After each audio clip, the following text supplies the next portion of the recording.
دنیا کی سب سے مہنگی چیز بھروسہ ہے۔ کمانے میں سالوں اور کونے میں سیکنڈ لگ سکتے ہیں۔ اگر آپ کسی کے ساتھ اپنے مسائل شیئر نہیں کرتے تو آپ ذہنی طور پر مضبوط ہیں۔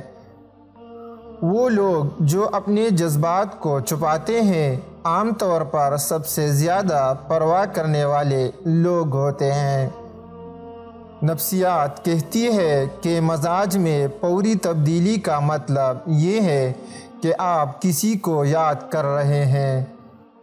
رات کو جلدی نیند نہ آنے کا مطلب ہے کہ آپ کا دماغ دوسروں سے زیادہ ایکٹیو ہے، جس کو ان ایکٹیو ہونے میں کچھ دیر لگے گی۔ اگر آپ کو یہ لگے کہ کسی نے آپ کو بلایا جبکہ کسی نے آپ کو بلایا ہی نہیں، تو آپ کا دماغ دوسروں سے زیادہ ایکٹیو ہے۔ نوجوان دوسروں کے مقابلے میں زیادہ خطرہ مول لیتے ہیں۔ احمقانہ سوال کا فوری جواب دینے کے قابل ہونا صحت مند دماغ کا علامت ہے۔ جو لوگ اکثر خود ہی سے بات کرتے ہیں ان کا IQ لیول دوسروں کے مقابلے میں زیادہ ہوتا ہے۔ اگر آپ کو خواب میں بھوت نظر آتے ہیں تو اس کا مطلب ہے کہ اگر آپ کوئی نئی دوستی یا رشتہ شروع کرتے ہوئے ہوشیار رہنا ہوگا۔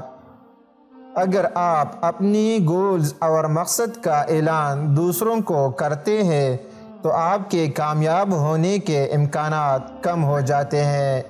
نابینا افراد عام لوگوں کے مقابلے میں بہت زیادہ حساس ہوتے ہیں۔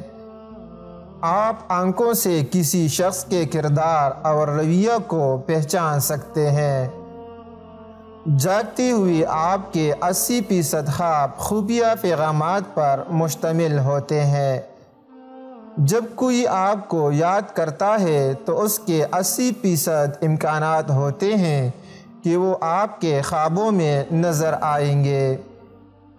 نفسیات کہتی ہے اگر آپ خوابوں میں اڑتے ہیں تو آپ تخلیقی صلاحیتوں کے مالک ہیں۔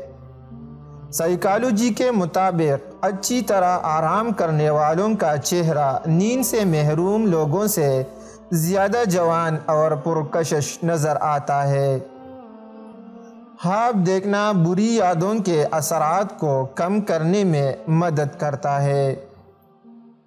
جو لوگ تیز رفتار سے چلتے ہیں وہ عام طور پر سست رفتار سے چلنے والوں کے مقابلے میں زیادہ پر اعتماد اور خوشگوار نظر آتے ہیں۔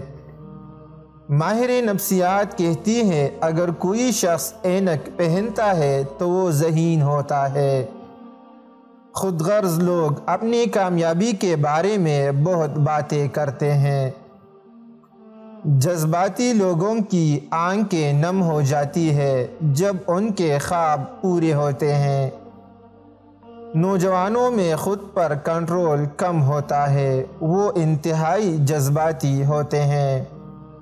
الٹی گنتی آپ کے دل کی دھڑکن کو تیز کرتی ہے۔ جس دن آپ اپنے بالوں کو شیمپو کرتے ہیں تو اس دن آپ زیادہ خوبصورت نظر آتے ہیں۔ کسی بھی انسان کو غلط کام کرنے کا افسوس نہیں ہوتا بلکہ اسے پکڑے جانے کا ڈر ہوتا ہے۔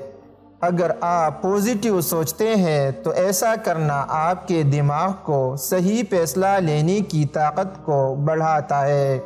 ایسے شخص جو ہمیشہ غصے میں رہتا ہے اور دکھی رہتا ہے اس کی وجہ اس نے ساری زندگی تکلیف میں گزاری ہے۔ کھانا کھانے کے بعد ہمارے جسم میں خون کا بہاؤ کم ہو جاتا ہے، اسی وجہ سے ہمیں نیند آنے لگتی ہے۔ ہم بہت زیادہ توجہ کرتے ہیں اس شخص پر جو ہمیں نظر انداز کرتا ہے۔ جس کے دوست کم ہوتے ہیں وہ زیادہ ذہین ہوتا ہے اور اس کی سوچ بھی دوسروں سے مختلف ہوتی ہے۔ اگر آپ کسی سے پہلی بار مل رہے ہیں تو آپ کے پاس صرف 7 سیکنڈ ہوتے ہیں دوسرے انسان کو متاثر کرنے کے لیے۔